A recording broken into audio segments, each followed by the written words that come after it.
Esta mañana entonces vamos a continuar con el tema de ayer, hablando de los nombres de Dios en relación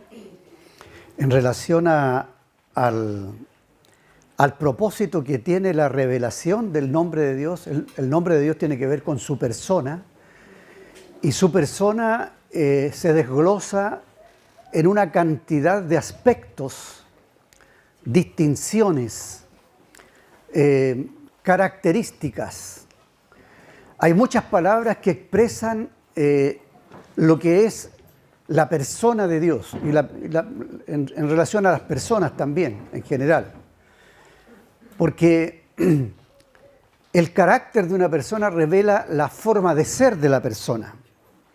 Y hablábamos del depósito que Dios está haciendo en el pueblo de Israel, depositando un testimonio de quién es Dios, de cómo es Dios, qué piensa Dios, qué quiere Dios, cuál es la voluntad de Dios. Y todas estas cosas se pueden desglosar como las caras de Dios. Las caras de Dios, los aspectos de Dios. También se puede expresar en las 8 palabras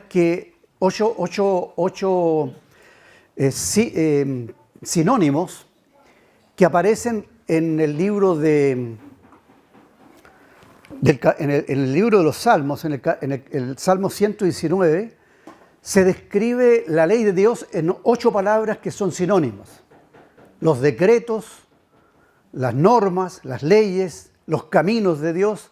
Así son 8 sinónimos de la ley. Y la ley también se describe ahí en ese mismo salmo. Uno de los sinónimos es los caminos de Dios. Los caminos de Dios son las reglas, las normas, los testimonios. Entonces, veamos que el Señor Jesucristo, que es la encarnación del carácter de Dios y de la persona de Dios, entonces es como decir que Cristo encarnó la ley. La ley, los caminos de Dios, las caras de Dios, se puede decir de muchas maneras. Las caras, las formas que Dios tiene, la forma de ser de Dios, fue encarnada en la persona del Señor Jesucristo. Entonces, ¿para qué o por qué hace Dios este depósito en el pueblo de Israel? En un pueblo que primero, bueno, la razón es que Dios quiere quiere hacer de Israel un instrumento de servicio, y va a ser uno de los siervos de Dios. Hablábamos de 3 siervos. Israel como siervo de Dios, el Mesías como siervo de Dios y la iglesia como siervo de Dios.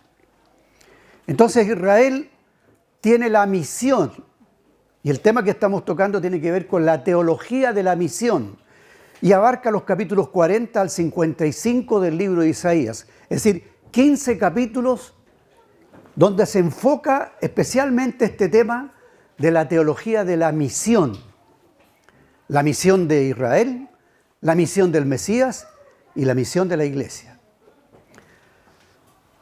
Ahora, la voluntad de Dios para Israel es que Israel sea luz a las naciones, que ilumine a las naciones. ¿Y cuál es la luz que tiene que proyectar? Es la luz del conocimiento de Dios. Y por eso en el libro de Isaías vamos a encontrar 150 nombres de Dios, 150 aspectos de Dios, pero en la Biblia son más de 700. Así que vea que en cada nombre de Dios, o título, o cara, o aspecto de Dios, en cada una de estas cualidades vamos a encontrar una luz, una revelación, un conocimiento de quién es Dios y de cómo es Dios y qué quiere Dios. Entonces Dios está formando un pueblo para usarlo como siervo al servicio suyo, para que dé testimonio. Y por eso Dios se presenta a sí mismo como el yo soy. Y va a colocar en cada yo soy un adjetivo. Yo soy tu creador, yo soy tu formador, yo soy tu redentor, yo soy tu padre, yo soy tu dueño, yo soy tu salvador. Y así de muchas maneras Dios se va a presentar a su pueblo, y no solo con palabras, sino también con hechos, con obras, portentos. Y por eso los nombres de Dios tienen que ver con lo que Él hace. Por ejemplo, Yahvé Rafa, de ahí viene el nombre Rafael, que significa Dios sana. Yo soy tu sanador. Entonces, cada nombre de Dios tiene el efecto de algo que Dios ha hecho. Las palabras ser y estar, que tienen que ver con el nombre de Dios, el yo soy, el Yahvé, ¿no? Yahvé es el yo soy. Este nombre yo soy, que no tiene vocales, que tiene solamente consonantes, la Y, la H, la W y la H, y que conocemos el significado de esas consonantes, porque no tenemos el sonido se perdió. Entonces tenemos solamente las consonantes, pero sabemos que significa yo soy el que está. Ahora, vea que la palabra, el verbo ser y estar, se complementan tan bien, porque si Dios no está, ¿cómo podríamos saber quién es? Vea la importancia de la presencia de Dios en la vida de los que son sus redimidos. Porque si Dios no está, ¿cómo podríamos conocerlo? Si Dios está, como dice el cántico, todo está bien. Entonces es importantísimo que Dios esté para poder conocerlo. Y luego entonces, si sabemos que Él está y sabemos quién es, sabemos lo que es capaz de hacer. Vea cómo el verbo ser, estar y hacer son verbos que se complementan en el conocimiento de Dios. Pero también tener. ¿Qué tiene Dios? ¿Qué tiene Dios? Las riquezas insondables, inconmensurables, las riquezas de su gloria que Él ha dispuesto para nosotros. Entonces todos estos verbos se complementan en el conocimiento de Dios. Ahora bien, vamos a mirar algunos aspectos de este tema de la teología de la misión y vamos a mirar algunos textos siguiendo el capítulo 40, porque ahí es donde comienza el tema de la misión. En el capítulo 40 comienza, vamos a ver los llamados de Dios. Y los llamados de Dios son palabras, son verbos imperativos, son órdenes. Un llamado es una palabra que está expresada, conjugada en un verbo imperativo, en un modo imperativo. Es una orden, es una ley, es un mandamiento. Y comienza el capítulo 40 diciendo, consolaos, consolaos. Es una conjugación verbal en modo imperativo, ¿no? Consolaos. Pero al mismo tiempo, siendo ley, es evangelio. Porque evangelio significa buena noticia. ¿Cómo te llega a los oídos que alguien te diga consolaos? Que Dios te diga consolaos. O que nos diga, porque vea que las palabras no están dirigidas a individualmente, sino en plural. O sea, Dios le está hablando a un pueblo. Ahora, quiero que miremos también que estas palabras, aunque están dirigidas a Israel, están dirigidas también al Israel actual, que es la iglesia. Porque la Sión de hoy día y las profecías que tienen que ver con Sión en Isaías, tenemos que ver que todo el género literario del libro es un género que tiene que ver con la poesía. Y los estudiosos de la literatura encuentran que la forma de hablar de Isaías, en la forma poética, es muy superior a la de Homero. Es muy superior a la literatura extrabíblica. Esta poesía es extraordinaria. ¿Sabe por qué? Mire, presenta un cuadro del desierto árido, del desierto seco, donde no hay aguas, y hace un contraste con las palabras evangélicas, las palabras de buenas noticias, en donde Dios va a convertir el desierto en un vergel. Entonces hace un cuadro comparativo de que la humanidad y a Israel también, se parece a un desierto, pero que Dios va a hacer de este desierto un vergel, donde la rosa va a florecer. Entonces,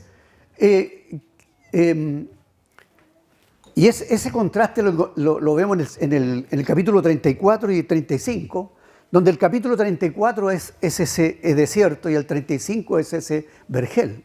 Esos dos capítulos son contrastantes entre sí. Ahora dice, consolaos, consolaos, pueblo mío, dice el Señor.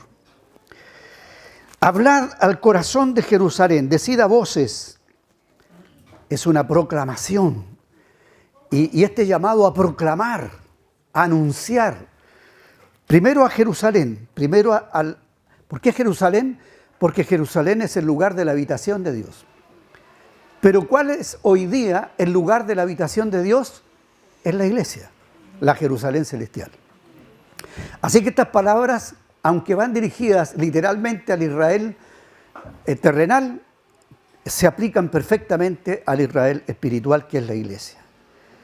Decidle a voces que su tiempo se ha cumplido, que su pecado es perdonado. Después dice el verso 3, voz que clama en el desierto. Voz que clama en el desierto. ¿Cuál es el desierto aquí? El lenguaje es simbólico, pero está hablando a personas que están secas espiritualmente hablando. Díganle a estas personas que están secas, preparad el camino a Jehová. Enderezad calzada en la soledad, porque el desierto es algo, se caracteriza por la soledad, porque no hay negocios, no hay almacenes, no hay ferias, no hay mercado, no hay nada en el desierto. Preparad camino en la soledad a nuestro Dios. O sea, personas que estaban solas o desoladas, que no tenían asistencia, personas que estaban desprovistas de todo, están siendo llamados para prepararle camino al Señor. ¿Y esto se cumple en quién? En el profeta, en Juan el Bautista, que es el profeta de quien se dicen estas palabras y que el Nuevo Testamento lo corrobora en los textos que mencionan estos textos. Todo valle sea alzado. ¿De quién está hablando? No literalmente de los valles geográficos, sino de personas que tienen la condición de estar como en un plano bajo. Luego dice, y bájese todo monte y collado, los altivos, los arrogantes, estas personas que tienen en sí misma un orgullo y una jactancia propia, se les pide a estas personas que se bajen. Y a los que están abajo se les pide que se levanten. Estas son buenas noticias porque estos dos puntos contrastantes son los que muchas veces traen tantos males sociales al mundo. Después continúa así esta palabra, ¿no?, del capítulo 40. Y le dice el verso 9, súbete sobre un monte alto, anunciadora de Sión. Levanta fuertemente tu voz, anunciadora de Jerusalén. Pero del idioma hebreo para acá, el texto debería haber sido traducido, da voces de buenas nuevas. O sea, proclama el Evangelio. ¿No? Y estas palabras se repiten mucho en el libro de Isaías. ¿Se acuerda de esa palabra que dice, cuán hermosos son los pies sobre los montes de los que anuncian las buenas nuevas de salvación? Está en Isaías y está dentro de estos capítulos. Y este es el Evangelio en Isaías. El Evangelio que está siendo ya anunciado con 700 años de anticipación. Entonces, algo realmente maravilloso. Vamos a mirar ahora el capítulo 42 para ver aquí el llamado que Dios le está haciendo o la descripción que Dios hace de su siervo. Y para ver algunas cosas que son importantes considerarlas. Por ejemplo, el capítulo 42, verso 1, dice, he aquí mi siervo. El libro de Isaías en estos capítulos tiene 5 cánticos del siervo sufriente de Dios. Y este es uno de los cánticos al siervo sufriente. Yo le contendré a mi siervo, mi escogido, en quien mi alma tiene contentamiento. He puesto sobre él mi espíritu. Él traerá justicia a las naciones. No gritará ni alzará su voz ni la hará oír en las calles. No quebrará la caña cascada ni apagará el pábilo que humeare.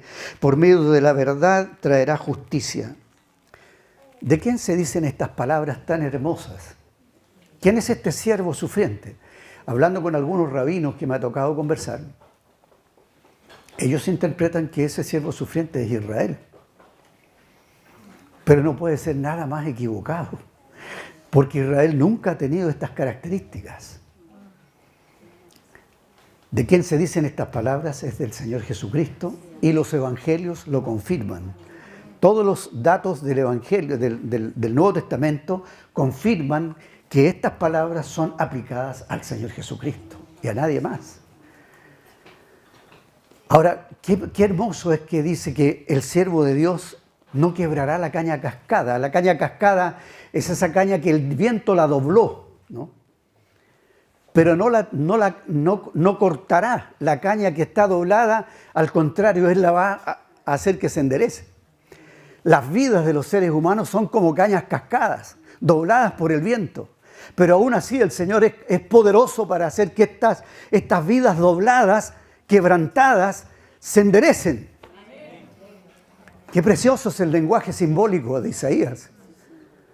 Entonces, y le pregunto yo a algunos rabinos cuando he conversado con ellos, ¿qué dices tú del verso 19 del capítulo 42? El verso 19 dice, ¿quién es ciego sino mi siervo? ¿Quién es sordo como mi mensajero que envié? ¿Quién es ciego como mi escogido y ciego como el siervo de Jehová?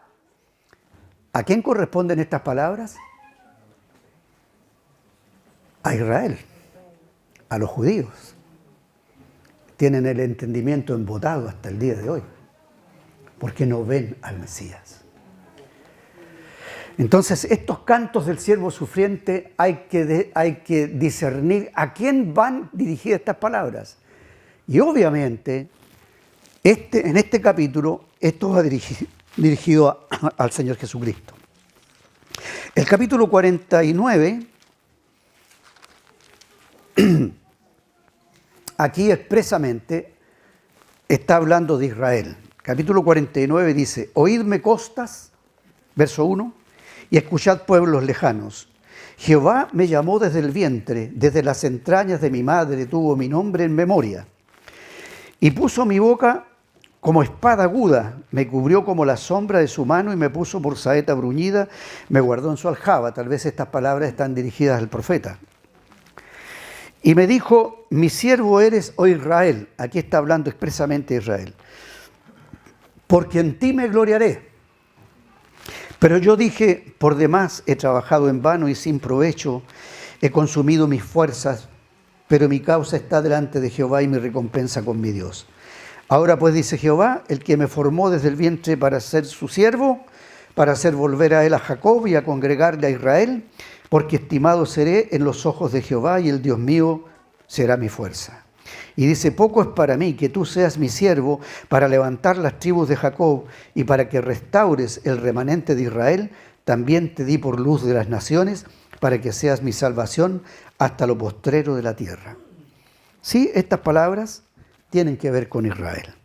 Pero aquí vamos a ver el capítulo ahora 52. Y vamos a ver en el verso 13, hablando del siervo de Dios, dice, he aquí que mi siervo será prosperado, será engrandecido y exaltado y será puesto muy en alto. Como se asombraron de ti muchos y de tal manera fue desfigurado de los hombres su parecer y su hermosura, más que la de los hijos de los hombres, así asombrará él a muchas naciones y los reyes cerrarán ante él la boca porque verán lo que nunca les fue contado y entenderán lo que jamás habían oído. Este siervo es el Mesías, el Señor Jesucristo. La grandeza que se describe aquí del Señor Jesús, las palabras que se describen, cómo Él asombrará a naciones, hará que los reyes de la tierra se inclinen ante Él y cierren la boca delante de Él. Estas palabras son referidas al Señor Jesucristo. Y así ha ocurrido, como a través de los siglos, en distintas culturas, los reyes de la tierra se han inclinado ante la grandeza del Señor Jesucristo. El capítulo 53, sin duda alguna, es referido al Señor Jesús. Y en las sinagogas en el día de hoy, cuando se lee a Isaías, este capítulo no se lee, porque no se atreven a decir que ellos son este siervo, ¿no?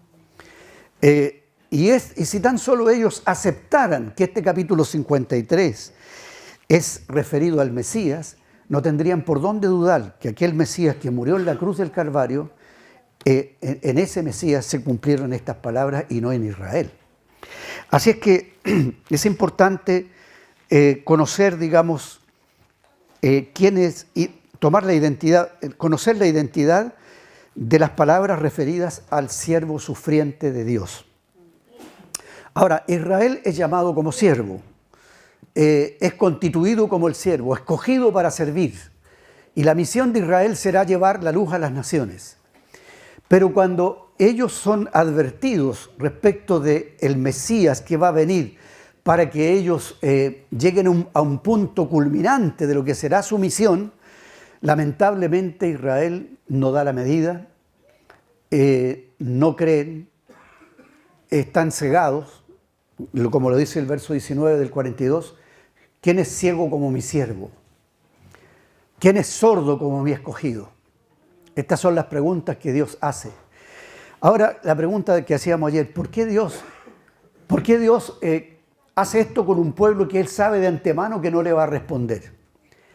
Un pueblo que de antemano Dios lo trata como un pueblo contumaz, rebelde, contradictor. Todo el día extendí mi mano a este pueblo y este pueblo siempre me respondió de una manera rebelde. Entonces, lo que muestra el libro de Romanos, cuando nos dice ¿para qué Dios dio la ley? O ¿por qué Dios dio la ley? No nos dio la ley para perfeccionarnos. Tampoco dio la ley para que nosotros pudiéramos cumplirla, porque Dios sabía de antemano que nosotros no teníamos la solvencia moral para cumplir sus leyes.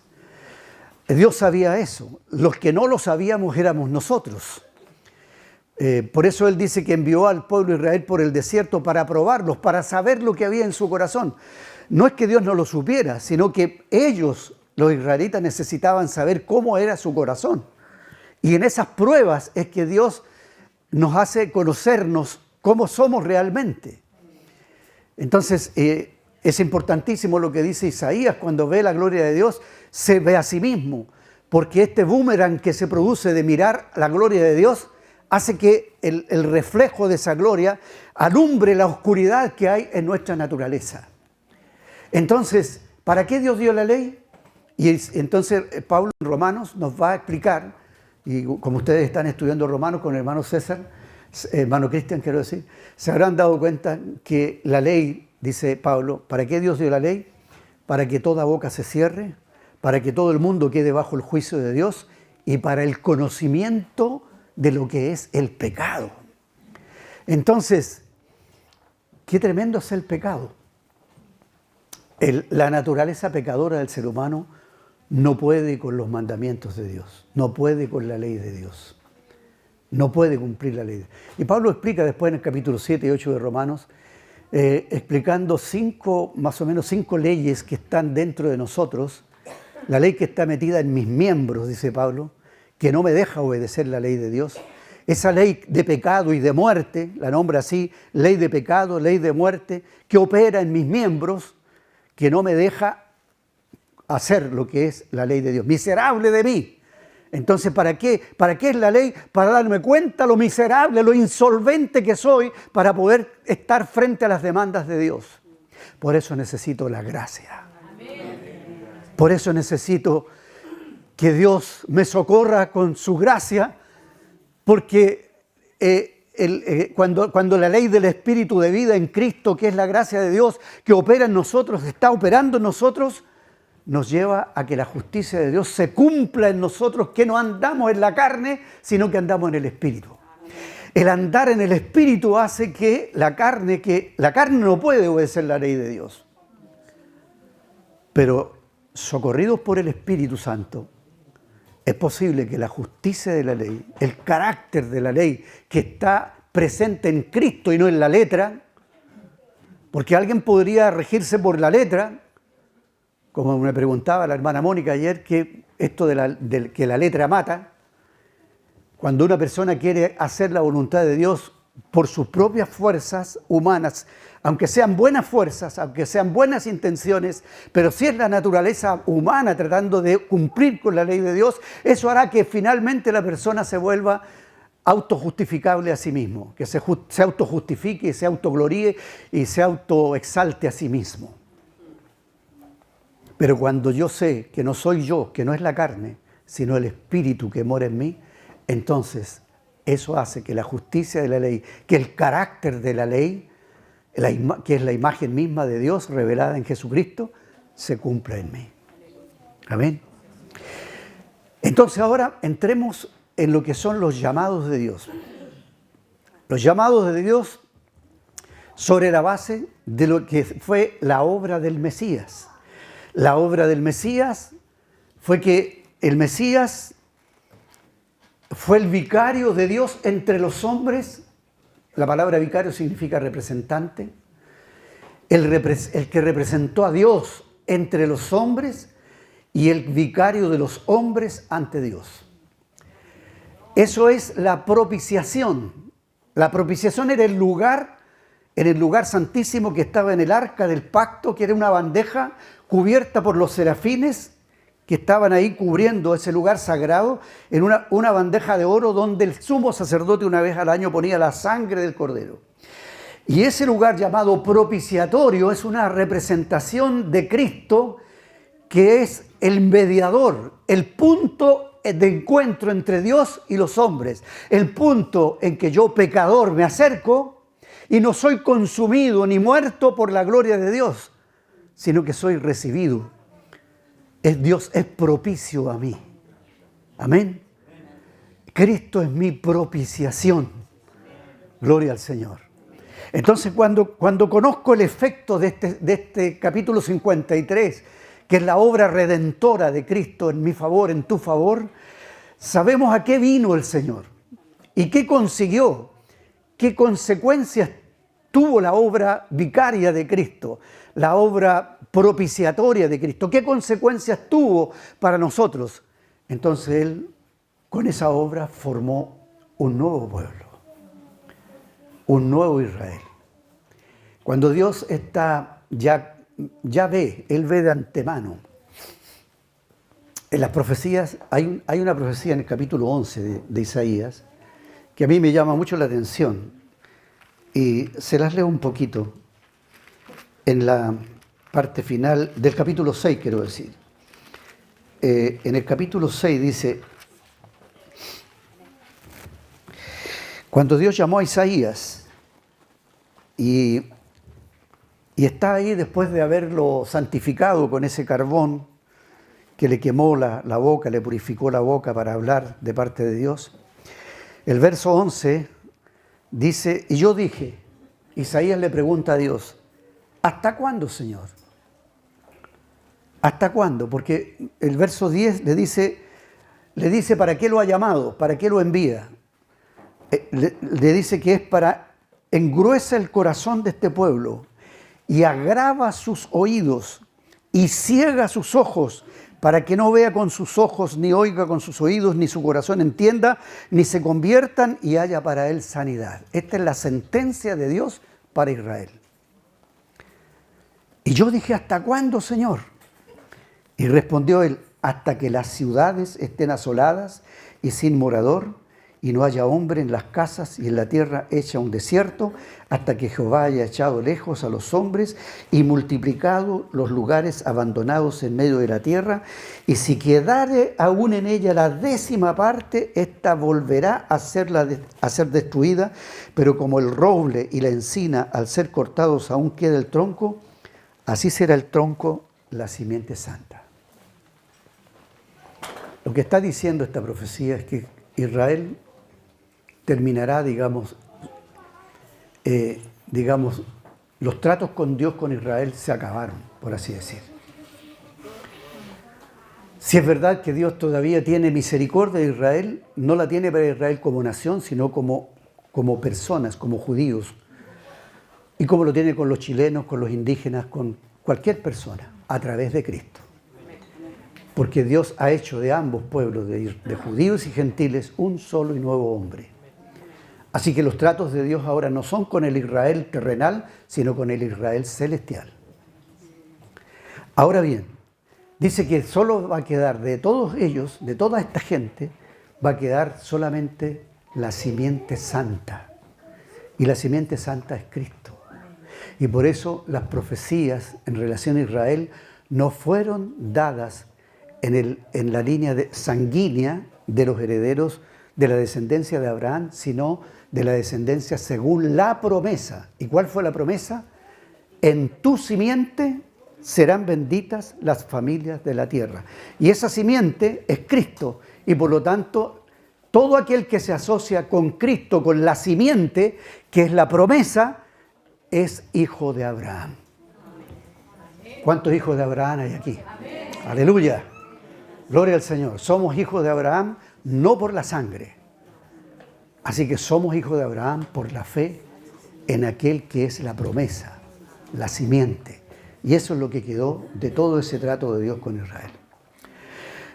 Pero bien, el siervo de Dios, el Mesías, el siervo individual que vino a este mundo para cumplir la misión, para que Él fuera la revelación que Dios quería, que la luz que las naciones tenían que conocer, era la luz de lo que es el carácter de Dios, que fue expresado en los nombres de Dios y en los actos de Dios en el Antiguo Testamento, pero que eso fue encarnado y visualizado en la persona del Señor Jesucristo, porque el que ve a Cristo ve al Padre, el que conoce a Cristo conoce a Dios. La única manera de conocer a Dios es a través de Jesucristo. Y lo dicen los nombres de Cristo cuando Él dice: yo soy el camino, la verdad y la vida. Y nadie viene al Padre sino por mí. Y está hablándole a judíos que entienden perfectamente lo que eso significa. Porque que Jesús dijera: yo soy el camino, está haciendo alusión a la puerta de entrada del templo que separaba el atrio del patio exterior. Y esa puerta, que tenía 4 columnas, se llamaba el camino. La segunda puerta que separaba el atrio del lugar santo, que tenía 5 columnas, se llamaba la verdad. Y la tercera puerta que separaba el lugar santo del lugar santísimo se llamaba la vida. Así que Jesús está diciendo: yo soy las 3 puertas que te dan la entrada al lugar santísimo donde está Dios. Y nadie puede entrar ahí si no entra por las 3 puertas. Y yo soy esas 3 puertas. Gloria al Señor. Entonces, el único mediador, el único acceso, el único pontífice que nos pone en contacto con Dios es el Señor Jesucristo. Él cumplió la misión. Y ahora este depósito de esta revelación de Jesucristo, mire, yo hace 3 años que oro cada mañana a las 8 de la mañana con los ancianos de Maipú. Y cumplimos este mes de agosto 3 años orando cada día, sin parar. Y en las oraciones hemos visto que hemos estudiado varias oraciones. Las oraciones del libro de Efesios, Colosenses y Filipenses, en los primeros capítulos de esas 3 cartas, el apóstol Pablo ora. Pero no ora por cuestiones así. Claro, nosotros oramos por enfermos, oramos por familias que tienen problemas, por hermanos que tienen problemas mentales o problemas emocionales, por diversas cosas oramos. Pero cuando uno estudia las oraciones que hacía el apóstol Pablo en esos capítulos, lo que él dice: yo ruego por vosotros para que recibáis revelación, para que seáis llenos del conocimiento de Dios, no menciona ni una cuestión terrenal, menciona las oraciones que hace son para confirmar a los hermanos en el conocimiento de Dios, para que los hermanos crezcan en toda sabiduría e inteligencia espiritual, para que tengan discernimiento, para que sepan las dimensiones del amor de Dios. O sea, usted en esas oraciones no ve nada terrenal. Ve solamente que la oración intercesora del apóstol Pablo es para que los cristianos sepan, conozcan, entiendan que era lo mismo que Dios pedía, lo que estábamos leyendo ayer, ¿no es cierto? Interesante. Entonces aquí vamos a ir un poquito al capítulo 1.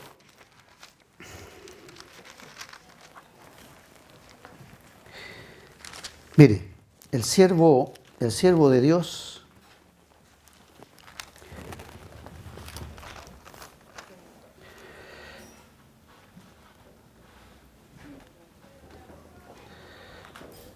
aquí vamos a ver.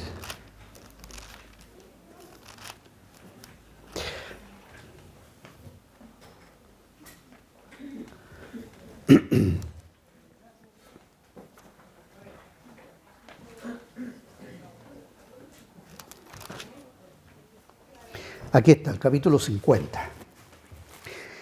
El verso 4. Vamos a hablar un poquito del siervo de Dios, el Mesías, en la misión que él tuvo. Dice el verso 4, Jehová el Señor me dio lengua de sabios, para saber hablar palabras al cansado. Despertará mi alma, despertará mañana tras mañana, despertará mi oído, para que oiga como los sabios. Jehová el Señor me abrió el oído, y yo no fui rebelde, ni me volví atrás. Di mi cuerpo a los heridores, y mis mejillas a los que me mesaban la barba. No escondí mi rostro de injurias y disputos, porque Jehová el Señor me ayudará, por tanto no me avergoncé, por eso puse mi rostro como un pedernal y sé que no seré avergonzado. Aquí tenemos la misión del Mesías. Dice que él inclinó su oído para que Dios le diera palabras de entendidos, de sabios, para dar palabras de sabiduría a los cansados. Y cuando estuvo aquí el Mesías dijo, los que estén cansados y trabajados, vengan a mí, yo los haré descansar. Y cuando hablaba, se admiraban de la sabiduría con que hablaba, porque nunca habían oído hablar a nadie con la autoridad, la claridad, la inteligencia con la que Cristo hablaba, que su hablar era conmovedor. Entonces, se cumplen perfectamente estas palabras en el Mesías. Él decía de sí mismo, yo no hablo por mi propia cuenta, yo hablo lo que escucho de mi Padre, lo que oigo de Él, lo que Él me habla. Las palabras que yo hablo no son mías, son palabras de mi Padre, está diciendo Él. Y entonces nos invita también a nosotros después a inclinar nuestro oído para escuchar al Señor, a escuchar al Espíritu Santo. En nuestro servicio necesitamos tener un oído, no este oído externo, sino el oído interno, que comunica la conciencia con los sentidos, con el corazón, ese oído interno que es el que oye al Espíritu Santo. Entonces, estas cualidades las tenía el Señor Jesucristo. Y luego cuando Él dice, y el Nuevo Testamento cita estos textos, y dice, di mi cuerpo a los heridores, y está contando lo que ocurrió esa noche en que Él fue tomado prisionero, cómo lo golpeaban, cómo le vendaron la vista y le daban puñetazo y le decían, adivina quién te está pegando. O le tiraban esos esputos que son escupos, que son escupos muy, no sé cómo describirlos, pero son cosas groseras. Y el Señor sufrió todo esto. Y Él lo hizo por amor a nosotros, porque Él vino a morir nuestra muerte, a sufrir nuestro dolor y a llorar nuestras lágrimas, a ser nuestro vicario en la cruz, Entonces, donde yo tenía que estar, Él se puso por mí y por ti. Entonces, en este sentido, Él es el siervo sufriente, el Mesías, que vino a dar su vida por la humanidad. Y luego entonces, quienes creen en el Mesías, quienes reciben en los efectos de la obra redentora de Cristo, constituyen este nuevo pueblo, este pueblo de Dios llamado iglesia, ¿no? Iglesia, eclesia, significa los llamados afuera. ¿Afuera de qué? Afuera de la mundanalidad. ¿Afuera de qué? Afuera del humanismo, afuera de las contingencias de este mundo que se mueve con otros intereses, y nosotros estamos llamados a ser santificados, apartados de la mundanalidad. Entonces esta es la iglesia, y este es el tercer siervo. El siervo de Dios hoy día es la iglesia. Los llamados a llevar la luz de Cristo a las naciones somos los cristianos. Somos llamados para evangelizar, para dar las buenas nuevas de salvación. Y esta es una misión que muchas veces la hemos descuidado. Y cómo debiéramos estar preocupados de qué hacer para que las noticias, las buenas noticias del Evangelio lleguen a la gente. Estamos haciendo en Santiago muchas cosas. Hace poco falleció una persona que era director de un club deportivo en un lugar llamado Las Cabras, que está en el camino de la fruta, San Vicente de Tahuatahua, está Peumo, San Vicente de Tahuatahua, después Las Cabras. Y un hermano que se reúne en Rancagua, que es hijo de esta persona que falleció, un hermano precioso, él, muy conocido en este pueblo. Yo llego el día que falleció el papá, y en el funeral había más de 300 personas en la calle, y sacaron el féretro para afuera, y me tocó predicarle a 300 personas. Después lo llevan al estadio que él había formado, y allá habían como 500 personas. Y en menos de una hora ya le había predicado a casi 800 personas. Y después en el cementerio otras tantos cientos de personas. En las columnas había gente arriba con banderas, con las camisetas del club, con los trofeos y con las pancartas y de banderas, mirando el momento en que esta persona iba a entrar en el nicho. Me tocó predicarle. Y cuando murió Oscar Chiu, que también fueron muchísimas personas cuando falleció Oscar Chiu, un hermano muy emblemático entre nosotros, en menos de 3 semanas le había predicado a más de 1.500 personas el Evangelio. Entonces, hermanos, ¿cuánta falta hace? Claro, momentos así son especiales, pero ¿de qué otra manera? Nos acordábamos cómo Oscar Chiu llegó a vivir a Rengo, a la ciudad de Rengo. Y le toca un vecino y él empieza, digamos, a saludar al vecino, a barrerle la vereda al vecino, de las hojas de los árboles. Y un día va donde el vecino y le pide un asadón. Y el vecino se quedó pensando, después me contaba el vecino, se quedó pensando, ¿por qué me viene a pedir un asadón si yo le he visto que él tiene asadón y tiene pala y tiene de todo? ¿Por qué me viene a pedir un asadón? Y él entendió después que le fue a pedir el asadón para hacerse amigo de él, para poder hablarle de Cristo. Y llegó el momento de hablarle de Cristo y el vecino se convirtió al Señor y hoy día ese vecino es el tesorero de la iglesia en Rancagua. Entonces, buscar maneras de dar la buena noticia, de llegar a la gente, de llegar a las personas con la palabra, es algo que a todos nos compete. Amén. Somos el siervo de Dios, el siervo colectivo de Dios, que estamos para replicar exactamente lo que Cristo vino a hacer. ¿Y qué vino a hacer Cristo? Si estudiamos el Evangelio de Lucas, encontraremos 4 aspectos del servicio de Cristo. Cristo se acercó a las mujeres, 35 encuentros de Cristo con las mujeres, y en cada encuentro de Cristo con las mujeres hubo una palabra evangélica, una palabra de aliento, una palabra de valoración de la mujer que en esa época nadie las valoraba. En segundo lugar, los pecadores. Cristo vino a los pecadores. En tercer lugar, Cristo vino a los enfermos. Y en cuarto lugar, Cristo vino a las mujeres, a los pobres. Las mujeres, los enfermos, los pecadores y los pobres. Nosotros tenemos que tener presentes esos 4 tipos de personas. 4 tipos de personas. Cristo trajo el reino de los cielos a estos 4 tipos de personas. Y cuando Él envió a los 12, los envió a sanar a los enfermos, ¿no es cierto? Cuando envió a los 70, los envió a que expulsaran demonios y que pisotearan toda fuerza del enemigo. Les dio poder y autoridad para hacer eso. Entonces, nosotros contamos con las promesas del Señor para realizar esta labor de llevar el testimonio del Señor a las gentes, donde quiera que estén y como se encuentren. Ahora bien, vamos a ir al llamado de Dios. El primer llamado que leímos era: consolaos, consolaos, pueblo mío.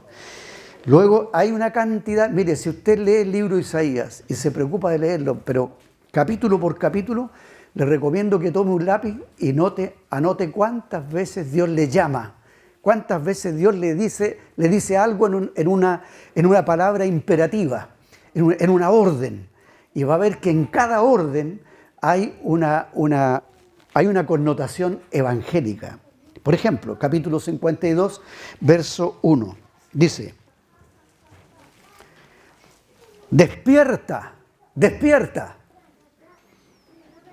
vístete de poder. Mire las palabras. ¿Cuántas veces estaremos dormidos? ¿Cuántas veces inconscientes de la necesidad que hay de llevar adelante esta misión? Y el Señor nos llama a todos como cuerpo, como iglesia: despierta, despierta, vístete de poder. ¿De qué poder tenemos que vestirnos? Y dice: ponte tu ropa hermosa. ¿De qué ropa hermosa nos habla? El lenguaje es simbólico, pero está hablando de la ropa de Cristo. Está hablando del poder de Cristo, está hablando de el carácter, los caracteres de Cristo: la humildad, la mansedumbre, la verdad, la honestidad. Vístete de tu ropa hermosa, o sea, despójate de la ropa de tu hombre viejo y ponte la ropa del hombre nuevo, que es Cristo en ti. Entonces, está llamándonos a que se forme en nosotros, o que aparezca en nosotros el carácter de Cristo. Dice: ciudad santa, porque nunca más vendrá a ti incircunciso ni inmundo. O sea, la iglesia está llamada a estar configurada de personas que han tenido un encuentro verdadero con Cristo.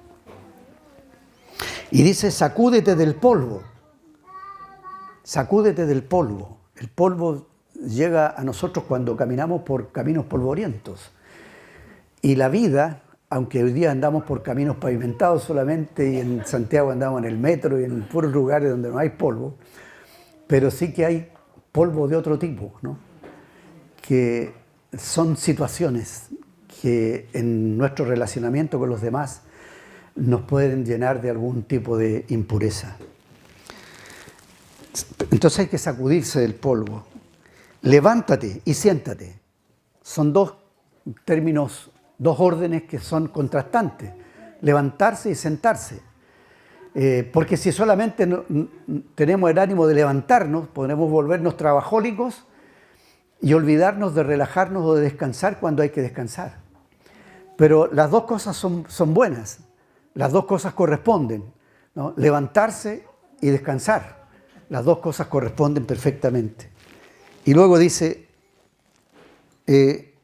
suelta las ataduras de tu cuello, suelta las ataduras de tu cuello. ¿Cuántas cosas hay que nos hacen sentir que ya no vale la pena vivir? Entre las oraciones que hacemos con los hermanos, tenemos una lista de hijos de creyentes, hijas de creyentes, que nos piden la oración porque hay jóvenes que han tenido ya voces que les dicen: termina con tu vida. Entonces, no se imagina usted la cantidad de hogares que están teniendo este tipo de problemas, y sobre todo los estudiantes en estos días, después de la pandemia o durante la pandemia, se ha manifestado un espíritu de criminalidad o de muerte tremenda, un espíritu de suicidios, en donde ya han habido muchos casos, digamos. Y Chile es uno de los países que ocupa uno de los primeros lugares en el mundo en materia de suicidios, junto con México y Corea, son los países que tienen las mayores, digamos, las mayores tasas de suicidio de jóvenes. Entonces, cuando dice suelta las ataduras de tu cuello, está hablando de esas presiones, opresiones que se viven muchas veces y que tienen como consecuencia el suicidio. El Señor nos libre. Hay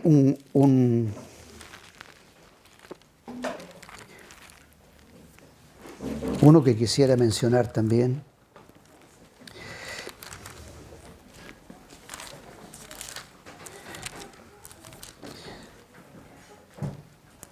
Aquel que dice, acuérdate, capítulo 44, verso 21. Acuérdate de estas cosas, oh Jacob, oh Israel, porque mi siervo eres tú. Esta es otra orden, acuérdate, haz memoria, ten presente, ¿no? ¿Y de qué tenemos que acordarnos? Se le está hablando al pueblo de Israel. ¿De qué tenemos que acordarnos? Entonces aquí dice, acuérdate de que yo te formé, acuérdate de que yo te llamé para que tú seas mi siervo. No te olvides, le dice, Israel, no te olvides. Yo deshice como una nube tus rebeliones, o sea, yo te he perdonado. Y como niebla tus pecados, vuélvete a mí, porque yo te redimí. Cantad loores, oh cielos. Y el cantad es una orden también. Cantad. No es una sugerencia, es una orden. Cantad loores, oh cielos. Porque Jehová lo hizo. Gritad, gritad con júbilo. Gritad con júbilo, con gozo. Profundidades de la tierra, prorrumpid montes en alabanza. Bosque y todo árbol que en él está. Está hablando de una humanidad que se parece a un bosque y cada persona es un árbol y que cada una de estas personas debe alabar a Dios. Porque Jehová redimió a Jacob y en Israel será glorificado. Cuando hace más de 30 años atrás, un día la hermana Hilda de Temuco, la mamá de Rolando Figueroa, que ya partió con el Señor, me habla de este texto y me canta, me dice, estaba meditando en esta palabra y me surgió esta melodía. Acuérdate de estas cosas, oh Jacob, porque mi siervo eres tú. Y yo tenía la guitarra en mi mano y ella me canta esta canción y yo me pongo a cantar la segunda estrofa. Cantad loores, oh cielos. Y se formó esa canción en un instante. Gloria al Señor. Amén. Estuve contando cuántos cánticos de Isaías tenemos entre nosotros y que han surgido en nuestro contexto. Más de 20 cánticos. Más de 20 cánticos. Y estos cánticos son cantos de victoria. Son cantos, como este mismo canto del capítulo 52 que lo compuso la hermana Carmen Gloria, cuando iniciamos la obra en Cunco hace tantos años atrás, en los comienzos, eran 11 o 12 mujeres con las que me reunía, entre ellas Carmen Gloria. Y Carmen Gloria tenía esta gracia de, escuchaba una palabra del Señor y ella componía el cántico así, al instante. Entonces, qué gracia nos ha dado el Señor entre nosotros de componer canciones. Escuché un cántico que compuso recientemente la hermana Natalia y realmente conmovió mi corazón. Y le aliento a la hermana que siga componiendo cánticos, la hermana Natalia que está aquí. Gloria al Señor. Entonces, hermanos, el llamado de Dios expresado en estas palabras, consolaos, despierta, levántate, levántate, oh anunciadora de Sión, sacúdete el polvo, todas estas expresiones son los llamados de Dios para que nosotros cumplamos la misión que nos ha sido encomendada. De la misma manera como Cristo envió a los 12 y después a los 70, le dijo a los discípulos: toda potestad me ha sido dada en el cielo y en la tierra. Por tanto, id y haced discípulos en todas las naciones, enseñándoles que guarden todas las cosas que yo he mandado. Yo estoy con vosotros todos los días hasta el fin del mundo. Primero les dice que los bauticen en el nombre del Padre, del Hijo y del Espíritu Santo, ¿no?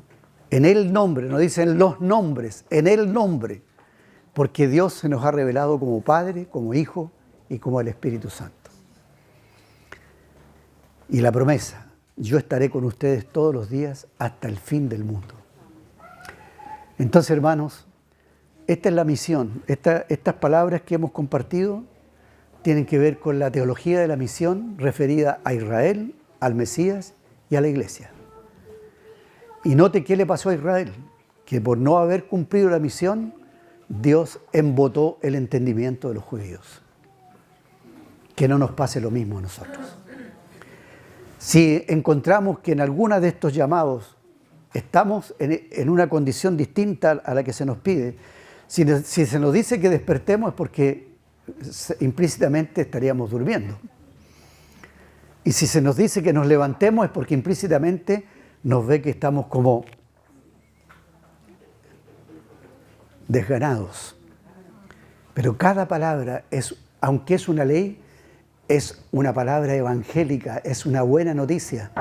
Porque qué grato es que cuando estás desanimado venga una palabra que te aliente, que te levante.